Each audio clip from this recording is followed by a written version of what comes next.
से रिलेटेड ऐसा कौन सा स्टॉक है जो इंडियन स्टॉक मार्केट में लिस्टेड है, तो सबसे पहले आप लोगों के माइंड में आएगा आईआरसीटीसी और उसके बाद आपके माइंड में आएंगे उसके द्वारा दिए गए नेगेटिव रिटर्न्स जो रिसेंट में परफॉर्म नहीं कर रहा है स्टॉक पिछले एक साल से वो। लेकिन आज मैं आपको बताऊंगी कि कौन से ऐसे मेजर स्टॉक्स हैं जो इंडियन स्टॉक मार्केट में लिस्टेड है, जो रेलवे से रिलेटेड है, 5 स्टॉक्स जो आईआरसीटीसी के अलावा लिस्टेड है और जिन्होंने 300% तक के रिटर्न्स दिए हैं। क्या रीजन है कि आईआरसीटीसी उस तरह के रिटर्न्स नहीं दे पाया?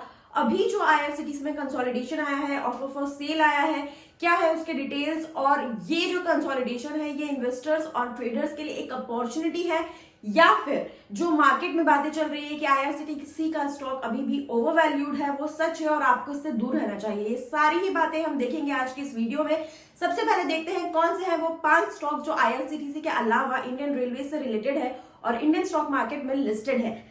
तो सबसे पहला है कॉनकॉर कंटेनर कॉर्पोरेशन। ये प्रोवाइड करता है ट्रांसपोर्ट लिंकेजेस पोर्ट्स और हिंडरलैंड के बीच में। इसका प्राइस परफॉर्मेंस देख लेते हैं तो आपकी स्क्रीन पर है। पिछले 3 साल में इसने दिया है 29% रिटर्न, और अगर हम ईयरली वाईटीडी रिटर्न की बात करें तो 20.62% के रिटर्न इसने दिए हैं। सेकंड स्टॉक है आईआरएफसी, जो हम सबको पता है कि फाइनेंस प्रोवाइड करता है इंडियन रेलवेज को। और अगर हम परफॉर्मेंस देखें आईआरएफसी के स्टॉक की तो 1 साल की परफॉर्मेंस है इसकी 39.26%, और अगर 1 मंथ की परफॉर्मेंस हम देखें तो 19% तक के रिटर्न इस स्टॉक ने दिए हैं।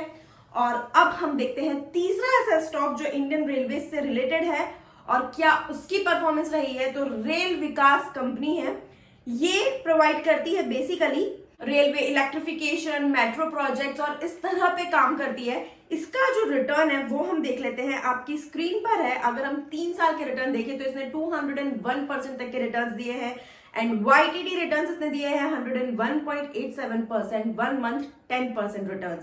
नेक्स्ट है राइट्स कंपनी, इकलौती ऐसी कंपनी है जो इंडियन रेलवे से रिलेटेड एक्सपोर्ट का काम करती है। इसकी परफॉर्मेंस हम देखते हैं, 3 साल में इसने दिए 30% रिटर्न और वाईटीडी परफॉर्मेंस हम देखें तो इसने दी है 35% रिटर्न। लास्टली हम देखते हैं टीटागढ़ वैगन्स। ये बेसिकली इंडियन रेलवेज के लिए जो कोचेस है वो बनाती है, माइनिंग इक्विपमेंट बनाती है। इसके रिटर्न हम देख लेते हैं तो 3 साल में इसने दिए है 324.89% के रिटर्न और 1 मंथ में दिए हैं इसने 13% के रिटर्न। अब इन सब के साथ हम कंपेयर करते हैं आईआरसीटीसी को, क्योंकि आईआरसीटीसी अगर इंडियन रेलवेज की हम बात करें तो ऐसी सबसे बड़ी कंपनी है जो इंडियन रेलवे से ताल्लुक रखती है और स्टॉक मार्केट में लिस्टेड है। तो आईआरसीटीसी क्योंकि हमें पता है टिकटिंग में है, केटरिंग में है, टूरिज्म में है और भी बहुत सारे नए उसके प्रोजेक्ट्स आ रहे हैं। प्राइस परफॉर्मेंस हम देख लेते हैं, 3 साल के रिटर्न अगर आप देखेंगे आईआरसीटीसी के तो अच्छे हैं, 279.02% है। क्योंकि आपको याद होगा मैंने एक वीडियो पे बनाया था, स्प्लिट के पहले स्टॉक ने बहुत अच्छी रैली शो की थी और बहुत अच्छे रिटर्न्स अपने इन्वेस्टर्स को दिए थे। जब ये स्टॉक स्प्लिट हुआ उसके बाद से 2021 के बाद से ये परफॉर्म नहीं कर रहा है और आप देख सकते हैं पिछले 1 साल में इसके नेगेटिव रिटर्न्स है 21% के। तो क्या ये कंसोलिडेशन हमारे लिए अच्छा है, इन्वेस्टर्स ट्रेडर्स के लिए अपॉर्चुनिटी है, या ये स्टॉक अभी भी ओवरवैल्यूड है, क्या ये कभी भी हमें अच्छे रिटर्न्स दे सकता है, ये सब देख लेते हैं। लेकिन इस सबसे पहले मेरी आपसे एक छोटी सी रिक्वेस्ट है, अगर आपको मेरे वीडियोस अच्छे लगते हैं और आपने अभी तक चैनल सब्सक्राइब नहीं किया है या पहली बार ये वीडियो देख रहे हैं तो चैनल सब्सक्राइब करना बिल्कुल मत भूलें। और वीडियो अगर आपको अच्छी लगती है तो लाइक कीजिए, शेयर कीजिए। और अगर आप फायदा लेना चाहते हैं प्रीमियम पेड सर्विसेज का तो अभी लीजिए, क्योंकि अभी आपको डिस्काउंट का बेनिफिट मिलेगा, वो डिस्काउंट मिस मत कर दीजिए। तो क्या है प्रीमियम पेड सर्विसेज, क्या है डिस्काउंट ऑफर, अपना फोन उठाइए, व्हाट्सएप कीजिए 9821611167 पे या कॉल कीजिए। आप पिछले 2 वीडियोस के कुछ मेरे व्यूअर्स हैं जिनके बहुत अच्छे कमेंट्स मुझे लगे, उनके लिए एक शाउट आउट है। और अगर आप चाहते हैं कि अगले वीडियो में ये शाउट आउट आपके लिए हो तो नीचे कमेंट करके बताइए आप किस तरीके से इस इन्वेस्टोपीडिया इंडिया फैमिली से एसोसिएटेड है, आपको वीडियोस कैसे लगते हैं या आप किस टॉपिक पे वीडियो चाहते हैं। कुछ भी कमेंट करिए, बट कमेंट करिए एंड नेक्स्ट शाउट आउट आपके लिए हो सकता है।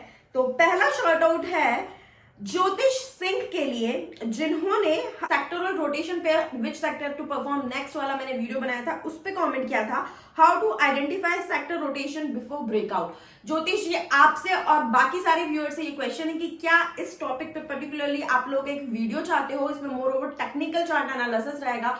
अगर हाँ तो वो भी मुझे कमेंट करके बताइए। नेक्स्ट शाउट आउट है सुदीप बिष्ट के लिए, जिन्होंने कमेंट किया था मोनोपोली डेट फ्री मल्टीबैगर वाले वीडियो पे, और इनका कमेंट था कि what are your views on Stovekraft. तो स्टोवक्राफ्ट के ऊपर अगर डिटेल्ड एनालिसिस वीडियो चाहते हैं तो कमेंट करके बताइए। और सुदीप बिष्ट जी, अगर डिटेल्ड वीडियो आप नहीं चाहते तो मैं इस कमेंट पे ही आपको उसका क्या करना है वो जरूर बताऊंगी।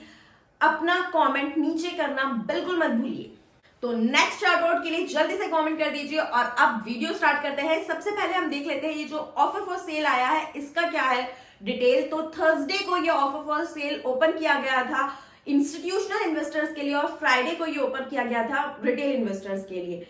जो फ्लोर प्राइस रखा गया था शेयर का था वो था 680 रुपीज का, और स्टॉक इससे कहीं ज्यादा रेट पे ट्रेड कर रहा था 730 के लेवल से अबव। तो ऑब्वियसली ये जो करेक्शन आया है 730 से नीचे का वो तो आना ही था। ऑफर फॉर सेल को रिस्पॉन्स कैसा रहा वो देख लेते हैं। तो इंस्टीट्यूशनल इन्वेस्टर की कैटेगरी में 5 करोड़ 55 लाख के शेयर्स का बिडिंग हुआ है, जबकि जो ऑफर था वो सिर्फ 1 करोड़ 80 लाख के शेयर्स के लिए था। इसलिए ग्रीन शू ऑप्शन कंपनी एग्जीक्यूट कर पाएगी। लेकिन ये इतना ओवरली सब्सक्राइब होने के बाद भी मार्केट में ये नेगेटिव न्यूज या नेगेटिव बातें हैं कि जो स्टॉक है वो बहुत ज्यादा ओवरवैल्यूड है, जो ट्रैफिक है, जो पैसेंजर्स है, जो कस्टमर है आईआरसीटीसी के वो बढ़ने नहीं वाले, वो स्टैग्नेंट है। तो इसलिए अब फर्दर रेवेन्यूज आईआरसीटीसी के नहीं बढ़ेंगे, इस स्टॉक में इन्वेस्ट नहीं करना चाहिए। ऑलरेडी बहुत ज्यादा ओवरवैल्यूड स्टॉक है, सबसे महंगा पीएसयू स्टॉक है और ऐसी बहुत सारी बातें हैं। तो ये कहां तक सच है, ये जो कंसोलिडेशन है ये हमारे लिए अपॉर्चुनिटी है यानी ये देख लेते हैं। 3 चीजों के थ्रू हम देखेंगे, fundamental analysis, financial analysis and technical analysis. तो स्टार्ट करते हैं फंडामेंटल एनालिसिस से। फंडामेंटली अगर मैं बात करूं शेयर होल्डर्स की, तो वो हमें पता ही है कि major stake government of India का है। तो shareholder point of view से we are at peace in terms of this company. अब देखते हैं बिजनेस मॉडल के पर्सपेक्टिव से, फ्यूचर प्रोस्पेक्ट्स के पर्सपेक्टिव से ये कितना फंडामेंटली स्ट्रॉन्ग स्टॉक है। तो आपकी स्क्रीन पे एक बहुत इंटरेस्टिंग स्लाइड है जो करंट मेजर बिजनेस सोर्सेस है आईआरसीटीसी के, उसको कवर किया हुआ है। जो इंटरनेट टिकटिंग, केटरिंग, रेलवे नीर या जो पानी जो हम ट्रैवल करते हैं तो मिलता है, जो आईआरसीटीसी खुद मैन्युफैक्चर करता है, टूरिज्म, जो टूरिज्म पैकेजेस आजकल आईआरसीटीसी लेके आ रहा है, ये चारों को हमने देखा है कि किस पेस पे ये ग्रो कर रहे हैं ईयर ऑन ईयर और क्या उसका फ्यूचर ग्रोथ प्रोस्पेक्ट्स है। तो बहुत इंटरेस्टिंग स्लाइड है। आप देख सकते हैं कि चारों ही कैटेगरी में, बीट internet ticketing, catering, railway Neer, tourism, चारों कैटेगरी में ग्रोथ देखने को हमें मिल रही है। उसके अलावा अगर हम बात करें इंडिया एज अ कंट्री, तो इंडिया बहुत ही ज्यादा कल्चरली रिच कंट्री है।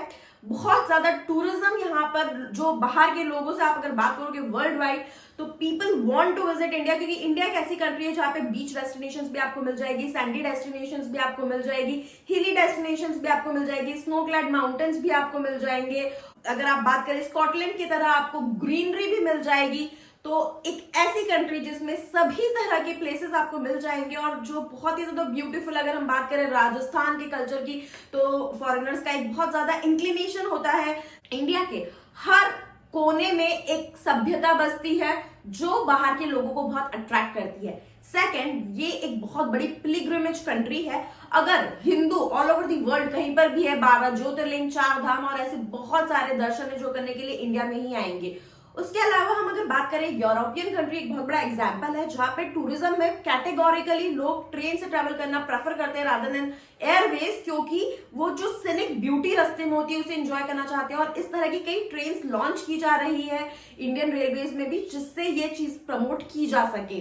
जो स्टैंडर्ड्स है वो बढ़ते जा रहे हैं, लग्जरी क्रूजेस लॉन्च किए जा रहे हैं। और आपको मैं इंटरेस्टिंगली एक बात बताऊं कि अगर हम बात करें शिमला या इस तरह की डेस्टिनेशन की, तो अगर वहां पे स्नोफॉल हो गया है तो सबसे इजी तरीका वहां पहुंचने का अगर आज भी कोई है तो वो है ट्रेन। एक स्लाइड आपकी स्क्रीन पर है ट्रैवल एंड टूरिज्म से रिलेटेड कि किस तरीके से air ticketing, hotel, railway tourism, special trains, various other miscellaneous sources contributes to increasing revenue of IRCTC. इसके अलावा IRCTC बहुत सारे नए प्रोजेक्ट्स पे काम कर रहा है, चाहे वो हेलीकॉप्टर टूरिज्म हो, मेडिकल टूरिज्म हो और बहुत कुछ। आपकी स्क्रीन पर है एक स्लाइड, इसको आप टाइम लेके डेप्थ में पढ़िएगा जरूर। फाइनेंशियल एनालिसिस स्टार्ट करने के पहले फंडामेंटल एनालिसिस में मेरे पर्सपेक्टिव से आईआरसीटीसी अ बाय है। Coming on to the financial analysis के हाइलाइट्स है 142% year on year revenue growth, 254.87% year on year profit after tax growth, zero debt in books, 46% growth in ROCE and 40% growth in ROE. Now let's look at the revenue mix कि कौन से source से कितना contribution revenue में आ रहा है IRCTC का।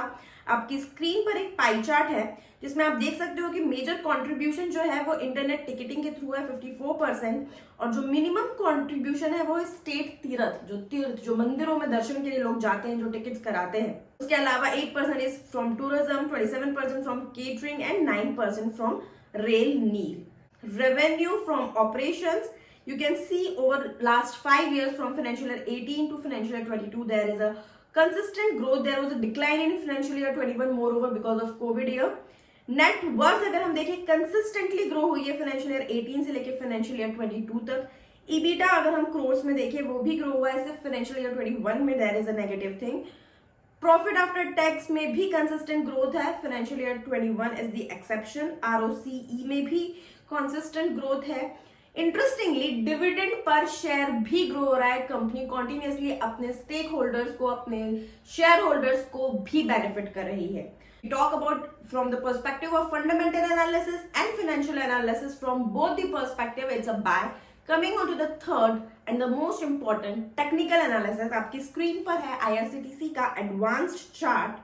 तो इस चार्ट की अगर हम स्टडी करें तो जो सबसे ज्यादा स्ट्रॉन्ग सपोर्ट लेवल है वो मुझे दिख रहा है 651 के लेवल पे, और जो सबसे ज्यादा स्ट्रॉन्ग रेजिस्टेंस दिख रहा है वो दिख रहा है 695 के लेवल पे। तो अगर आप अभी इस स्टॉक में एंटर करते हैं, डेफिनेटली अगर आप इन्वेस्टर है आप एंटर कर सकते हैं, लेकिन by average hold BAH rule apply करके ही आपको एंटर करना है। एज अ ट्रेडर अगर आप एंटर करते हैं, और देखिए बाय एवरेज होल्ड भी अगर आप करेंगे तो थोड़ी सी क्वांटिटी लेंगे, तो नेक्स्ट क्वांटिटी आपको कब लेनी है, जब ये 650 के नीचे जाए। इसका जो सबसे स्ट्रॉन्ग सपोर्ट है उसको अगर ये ब्रेक कर दे तो थोड़ा बहुत ज्यादा नीचे जाएगा, तो उस टाइम पे फिर आप इसको एवरेज कीजिएगा। अगर आप ट्रेडर है तो 650 का आप स्टॉप लॉस मेंटेन कर सकते हैं। इसमें अच्छी रैली देखने को मिल सकती है अगर ये 695 का लेवल क्रॉस करता है। तो आई होप आपको ये वीडियो अच्छा लगे, आपके लिए बेनिफिशियल है। अगर ऐसा है तो प्लीज इसे लाइक कीजिए, शेयर कीजिए। Thank you so much.